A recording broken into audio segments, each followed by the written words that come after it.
titres principaux. Lors du lancement du livre de l'État de Maddamar, le Premier ministre Abiy Ahmed a souligné que l'État de Maddamar envisage la construction d'un avenir meilleur, fermement ancré dans les réalités d'aujourd'hui.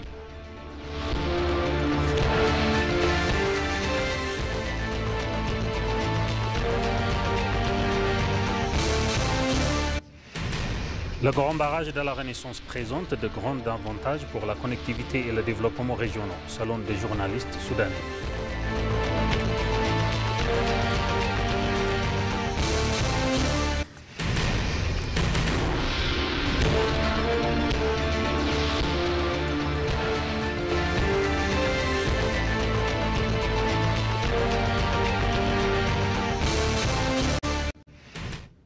Bonjour chers téléspectateurs, nous sommes aujourd'hui le 18 septembre 2025 avec le journal présenté par Moubarak Moussa. Le Premier ministre Abiy Ahmed s'est entretenu avec le conseiller principal pour l'Afrique au département d'État américain. Le Premier ministre Abiy Ahmed s'est entretenu hier avec Massad Bolos, conseiller principal pour l'Afrique au département d'État américain, sur un large éventail de questions bilatérales et régionales. J'ai reçu aujourd'hui à mon bureau Massad Bolos, conseiller principal pour l'Afrique au département d'État américain, avec qui j'ai discuté de diverses questions, a déclaré le Premier ministre Abiy sur sa page des réseaux sociaux.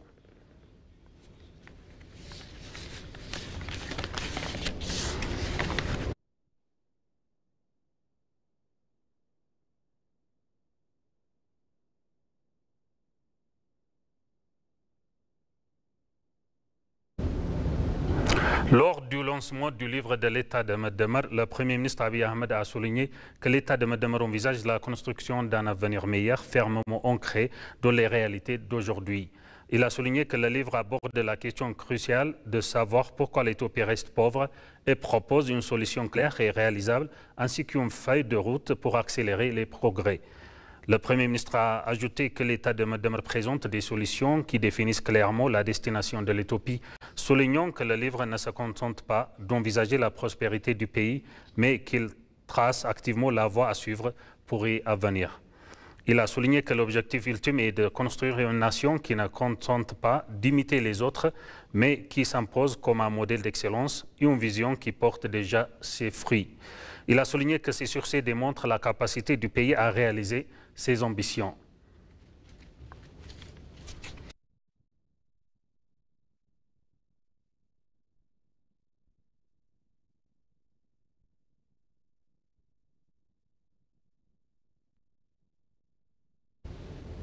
Le Premier ministre Abiy a souligné que la quête de l'Éthiopie pour l'accès à la mer est basée sur des moyens pacifiques et que son statut quo de prisonnier géographique ne sera plus maintenu.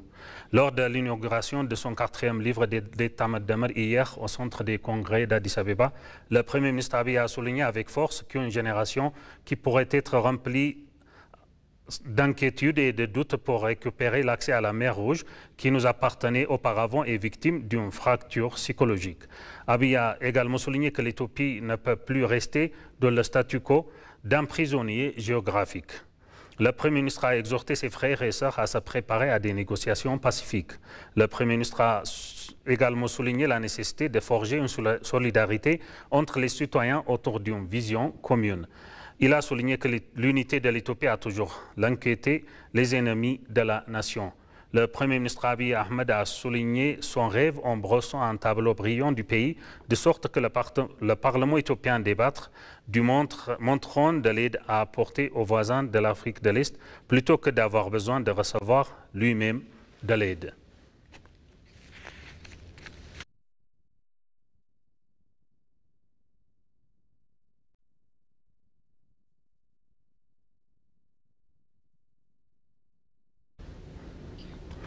Selon Getachew Reda, conseiller du Premier ministre pour les affaires est-africaines, ce livre dépasse la simple analyse des défis du pays pour proposer des pistes concrètes et prospectives.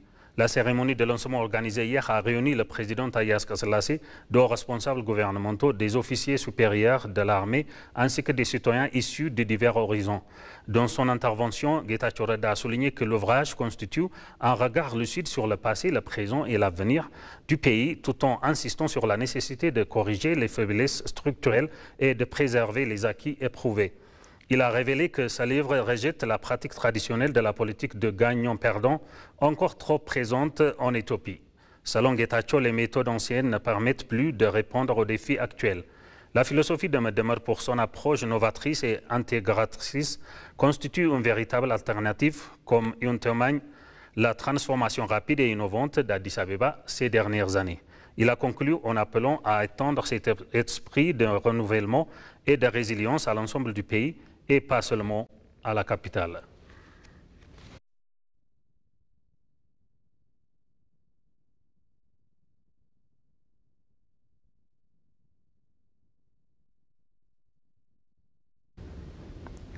La ministre de la Planification et du Développement, Fetsuma Assafa, a déclaré que la philosophie de l'État Meddemer est conçue pour rassembler tout le potentiel de l'Éthiopie et la canaliser vers un objectif national commun.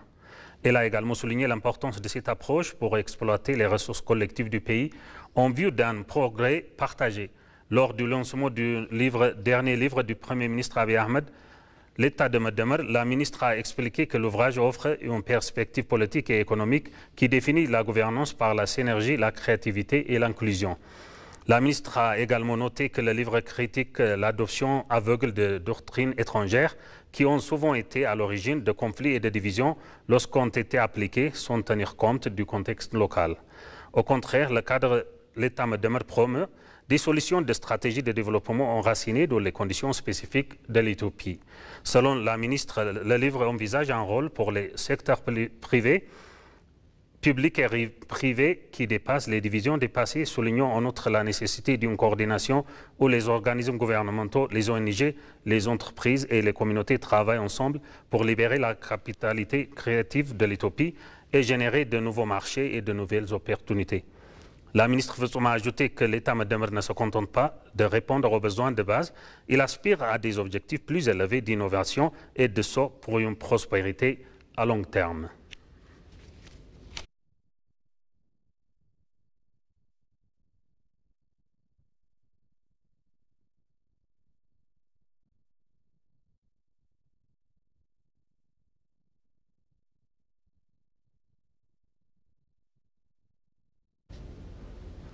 L'Éthiopie et les Pays-Bas ouvrent un chapitre de leur relation de longue date, abandonnant l'aide traditionnelle et le partage des connaissances pour adopter un modèle fondé sur un développement centré sur l'humain.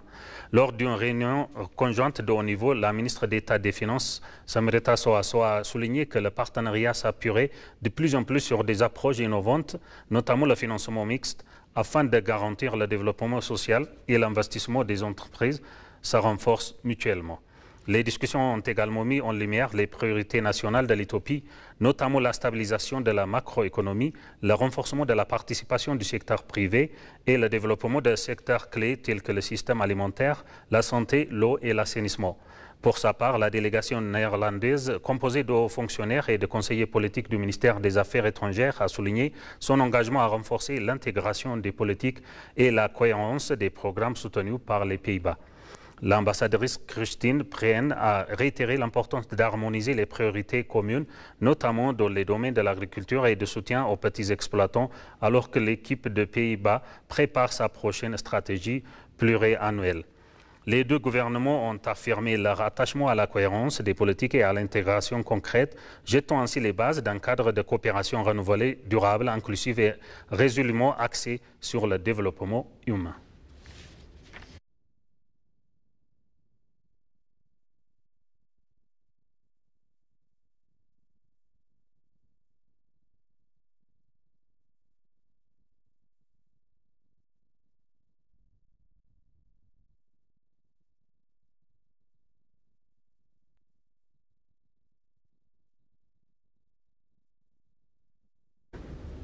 Dans un entretien exclusif avec l'agence de nouvelles éthiopiennes, James Moromberdi, coordonnateur de la division changement climatique, sécurité alimentaire et ressources naturelles du Centre africain pour la politique climatique de la CEA, a salué le potentiel du pays à montrer la voie dans ce domaine crucial. Moromberdi a également souligné que l'initiative pour un héritage vert constitue un exemple remarquable susceptible d'être mis en œuvre à plus grande échelle sur tout le continent. Il a également souligné l'importance cruciale du grand barrage de la Renaissance qui constitue une source importante d'énergie propre et favorise une croissance industrielle durable. Selon lui, l'Éthiopie s'est imposée comme un leader mondial de la lutte contre le changement climatique en s'engageant résolument à réduire ses émissions de carbone. Il a souligné que la CEA a collaboré avec divers acteurs. Les départements éthiopiens s'efforcent de renforcer leur résilience climatique en donnant des exemples qu'ils ont participé à des initiatives visant à améliorer les systèmes d'observation météorologique et climatique et à soutenir l'initiative Empreinte verte, tant au niveau politique qu'opérationnel.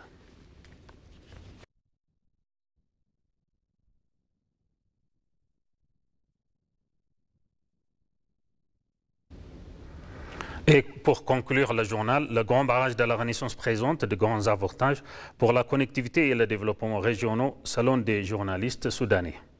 Selon le journaliste soudanais Mohamed Hamed Douma, une fois achevé et inauguré, le grand barrage apportera de nouveaux avantages stratégiques au Soudan.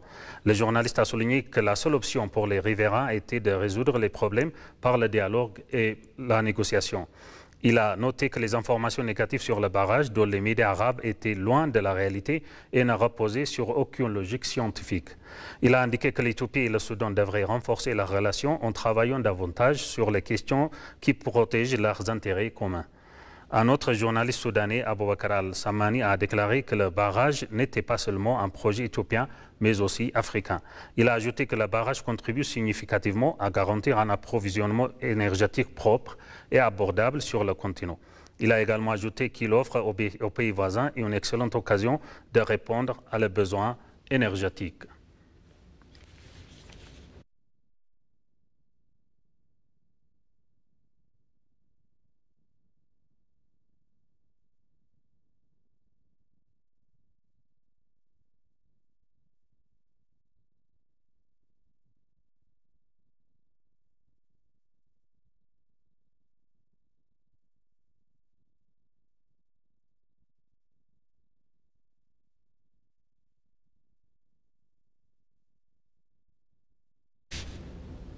Maintenant, je vous rappelle les titres principaux.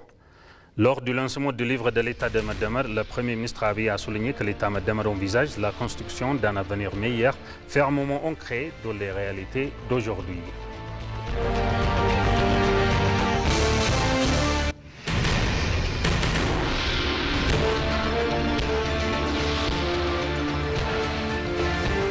Le grand barrage de la Renaissance présente de grands avantages pour la connectivité et le développement régionaux, selon des journalistes soudanais.